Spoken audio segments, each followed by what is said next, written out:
ಬೆಂಗಳೂರಿನ ಮತ್ತಷ್ಟು ಸುದ್ದಿಗಳನ್ನು ಕ್ವಿಕ್ ಆಗಿ ನೋಡೋಣ ರೌಂಡ್ ಅಪ್ನಲ್ಲಿ. ಹೈದರಾಬಾದ್ನಲ್ಲಿ 150 ಮನೆಗಳಲ್ಲಿ ಕಳ್ಳತನ ಮಾಡಿ ಸಕ್ಸಸ್ ಆಗಿದ್ದ ಕಳ್ಳರ ಗ್ಯಾಂಗ್ ಮಡಿವಾಳ ಪೊಲೀಸರ ಕೈಗೆ ಸಿಕ್ಕಿಬಿದ್ದಿದ್ದಾರೆ. ಎಂಬಿಎ ಮಾಡಿ ನಿರುದ್ಯೋಗಿಯಾಗಿದ್ದ ಹವೇಜ್ ಕೆಲಸ ಸಿಗದೆ ಕಳ್ಳತನಕ್ಕೆ ಇಳಿದಿದ್ದ. ಹೀಗೆ ಕಳ್ಳತನವನ್ನೇ ವೃತ್ತಿ ಮಾಡಿಕೊಂಡಿದ್ದ ಕದಿಮ ನಗರದಲ್ಲಿ ಅಬುತಾಲಿಕ್ ಹಾಗೂ ಹೈಮದ್ ಜೊತೆ ಸೇರಿ ಮಡಿವಾಳದ ಮಾರುತಿ ನಗರದಲ್ಲಿದ್ದ ಮನೆಯಲ್ಲಿ 100 ಗ್ರಾಂ ಚಿನ್ನ ದೋಚಿ ಎಸ್ಕೇಪ್ ಆಗಿದ್ದ. ಸದ್ಯ ಸಿಸಿ ಕ್ಯಾಮೆರಾ ಹಾಗೂ ಮನೆಯಲ್ಲಿನ ಫಿಂಗರ್ ಪ್ರಿಂಟ್ ಮೂಲಕ ಆರೋಪಿಗಳನ್ನು ಅರೆಸ್ಟ್ ಮಾಡಲಾಗಿದೆ.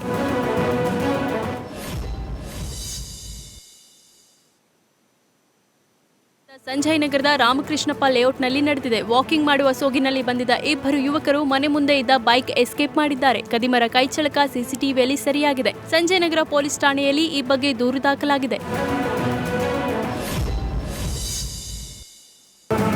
ಕೆಪಿ ಅಗ್ರಹಾರ ಮನೆಗಳ್ಳತನ ಕೇಸ್ನಲ್ಲಿ ಲಾಕ್ ಆಗಿರೋ ಆರೋಪಿ ಮದನ್ ಹಿಸ್ಟರಿ ಬಹಳ ರೋಚಕವಾಗಿದೆ. ಇಂಜಿನಿಯರಿಂಗ್ ಓದಿದ್ದ ಮದನ್ ಟೆಲಿಕಾಂ ಲೇಔಟ್ನಲ್ಲಿ ಅಲ್ಯೂಮಿನಿಯಂ ಫ್ಯಾಕ್ಟರಿ ನಡೆಸುತ್ತಿದ್ದ. ಫ್ಯಾಕ್ಟರಿಗೆ ಬೆಂಕಿ ಬಿದ್ದು ಸಂಪೂರ್ಣ ಸುಟ್ಟಿ ಹೋಗಿ 80 ಲಕ್ಷ ನಷ್ಟ ಉಂಟಾಗಿತ್ತು. ಹೀಗಾಗಿ ಸಾಲಕ್ಕೆ ಬಡ್ಡಿ ಕಟ್ಟಲಾಗದೆ ಯೂಟ್ಯೂಬ್ನಲ್ಲಿ ಕಳ್ಳತನ ಮಾಡುವ ಬಗ್ಗೆ ಸರ್ಚ್ ಮಾಡಿದ್ದ. ಈ ವೇಳೆ ಕೆಪಿ ಅಗ್ರಹಾರದ ಐಷಾರಾಮಿ ಬಂಗಲೆ ಕಣ್ಣಿಗೆ ಬಿದ್ದಿತ್ತು. ಆ ಮನೆಯಲ್ಲಿದ್ದ 300 ಗ್ರಾಂ ಚಿನ್ನಾಭರಣ ಕದ್ದು ಮದನ್ ಎಸ್ಕೇಪ್ ಆಗಿದ್ದ. ಸದ್ಯ ಮದನ್ ಪೊಲೀಸ್ ಅತಿಥಿಯಾಗಿದ್ದಾನೆ.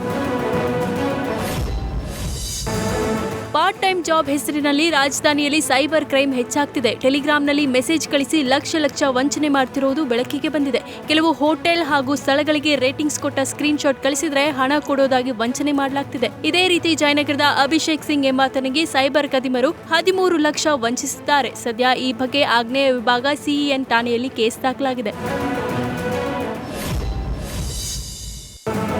ಕಾಂಗ್ರೆಸ್ ಸರ್ಕಾರದ ಶಕ್ತಿ ಯೋಜನೆಯಿಂದಾಗಿ ಬಿಎಂಟಿಸಿ ಆದಾಯ ಹೆಚ್ಚಿದೆ. ಶಕ್ತಿ ಯೋಜನೆ ಜಾರಿಯಾದ ಬಳಿಕ ನಿತ್ಯ ಬಿಎಂಟಿಸಿಯಲ್ಲಿ 43 ಲಕ್ಷ ಪ್ರಯಾಣಿಕರು ಸಂಚಾರ ಮಾಡ್ತಿದ್ದಾರೆ. ಇದರಿಂದಾಗಿ ಬಿಎಂಟಿಸಿ ನಿತ್ಯದ ಕಾರ್ಯಾಚರಣೆ ಆದಾಯ ಬರೋಬ್ಬರಿ 5.5 ಕೋಟಿಗೆ ಏರಿಕೆಯಾಗಿದೆ. ಕಳೆದ ಜನವರಿಯಿಂದ ಇಲ್ಲಿಯವರೆಗೂ ನಿತ್ಯ 2 ಕೋಟಿ ಹೆಚ್ಚು ಆದಾಯ ಹೆಚ್ಚಳವಾಗಿದೆ.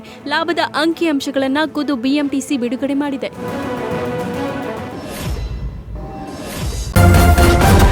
ನ್ಯೂಸ್ ಫಸ್ಟ್ ನಿರ್ಭೀತಿಯಿಂದ ನಿಮ್ಮ ಪರವಾಗಿ.